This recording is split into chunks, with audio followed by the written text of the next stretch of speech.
ہر غذا کی کوئی نہ کوئی تاثیر ہوتی ہے۔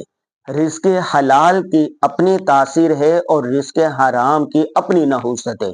قرآن پاک میں آتا ہے یا ایھا الرسل کلوا من الطیبات واعملوا صالحا۔ رزق حلال سے عمل صالح کی توفیق ملتی ہے اور حرام کھانے سے نحوست ہوتی ہے اور برے اعمال کرنے کا جی چاہتا ہے۔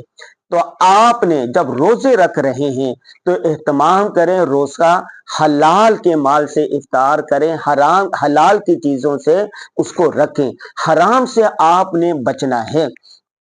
حدیث پاک میں آتا ہے کہ ایک آدمی ہے بیت اللہ کا غلاف پکڑا ہوا ہے، لیکن اس نے لباس حرام کا پہنا ہوا ہے، لقمہ حرام کا کھایا ہوا ہے، اس وقت بھی اگر وہ اللہ اللہ کر رہا ہے تو اس کی دعا قبول نہیں ہو سکتی، دعا قبول نہیں ہو سکتی۔ اور حرام کی جو ایک نحوست ہے وہ یہ ہے کہ اس کا اثر کئی نسلوں تک جاتا ہے۔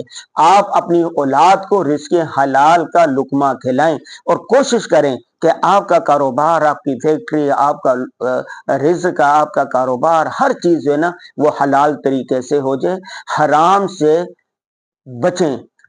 اگر کبھی ایسا ہو چکا ہے تو توبہ کے دروازے کھلے ہیں، آپ توبہ تائب ہو جائیں۔